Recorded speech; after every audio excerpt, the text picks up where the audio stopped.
बढ़ेंगे आगे बड़ी बात में। नई दिल्ली रेलवे स्टेशन पर शनिवार की रात भगदड़ मचने से 18 लोगों ने अपनी जान गंवा दी, तो कई लोग गंभीर रूप से घायल हुए। भारत सरकार की ओर से मुआवजा दिए जाने का ऐलान भी कर दिया गया, तो वहीं घायलों को भी सरकार मुआवजा देगी। अब कई लोगों के मन में सवाल आ रहा है, ट्रेन में चढ़ते वक्त अगर किसी के साथ कोई हादसा हो जाता है जिसमें उसकी मौत हो जाती है तो कितना मुआवजा मिलेगा।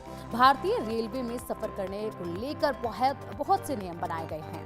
अगर ट्रेन में चढ़ते वक्त किसी के साथ कोई हादसा हो जाता है और उस हादसे में उस शख्स की मौत हो जाती है, तो ऐसे में IRCTC की ओर से भी मुआवजा दिया जाता है, लेकिन सभी लोगों को यह मुआवजा नहीं मिलता। IRCTC की ओर से सिर्फ उन्हीं लोगों को मुआवजा दिया जाता है जिन्होंने ऑनलाइन टिकट बुकिंग करते वक्त इंश्योरेंस का ऑप्शन चुना होता है। बता दें कि IRCTC की ओर से 35 पैसे के प्रीमियम पर 10 लाख रुपए तक का बीमा कवर दिया जाता है, जो हादसों की स्थिति में लागू होता है।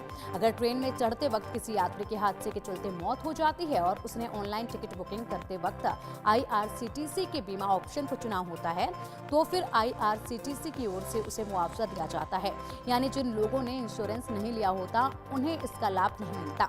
इतना ही नहीं, IRCTC की ओर से बीमा का प्रावधान सिर्फ ऑनलाइन टिकट बुकिंग को लेकर ही है। यानी अगर किसी ने रेलवे के टिकट काउंटर से ऑफलाइन टिकट करवाई है तो वहां बीमा लेने का ऑप्शन नहीं मिलता। यानी हादसे की स्थिति में फिर IRCTC ऐसे यात्रियों को किसी तरह की आर्थिक मदद नहीं देता है। हालांकि सरकार की ओर से हादसे में जान गंवाने वाले यात्रियों को मुआवजा जरूर दिया जाता है। अब कितना मुआवजा दिया जाता है, इस पर हम बात करेंगे। कितना मुआवजा मिलता है? अगर मृत्यु होती है या स्थायी विकलांगता होती है तो 10 लाख रुपए तक का मुआवजा दिया जाता है। इसके साथ ही आंशिक विकलांगता होती है तो 7.5 लाख रुपए तक का मुआवजा दिया जाता है। और इसके बाद गंभीर रूप से अगर कोई व्यक्ति हादसे में घायल हो जाता है तो उसे 2 लाख रुपए तक का मुआवजा दिया जाता है। साथ ही अगर हम बात करें तो मामूली चोट अगर लगती है किसी को ट्रेन में चढ़ते वक्त, तो उस वक्त हादसा पेश आता है और मामूली चोट लगती है तो उसे 10,000 रुपए का मुआवजा दिया जाता है इलाज के लिए। अब किन लोगों को नहीं मिलता है इसका फायदा, ये आपको बता देते हैं। किन लोगों को इस बीमा का फायदा नहीं मिलेगा? जनरल टिकट से यात्रा करने वाले यात्रियों को इंश्योरेंस का लाभ नहीं मिलता है। यानी कि जनरल टिकट से जो यात्रा कर रहे हैं उनको ये लाभ नहीं मिलेगा। विदेशी नागरिकों को भी मुआवजा नहीं दिया जाता है। विदेशी नागरिक अगर यात्रा कर रहे हैं तो उनके लिए भी ये मुआवजा नहीं है। रेलवे काउंटर से टिकट खरीदने पर भी इंश्योरेंस का फायदा नहीं है। सिर्फ ऑनलाइन टिकट आप करवाएंगे तभी आपको इंश्योरेंस का फायदा मिलेगा।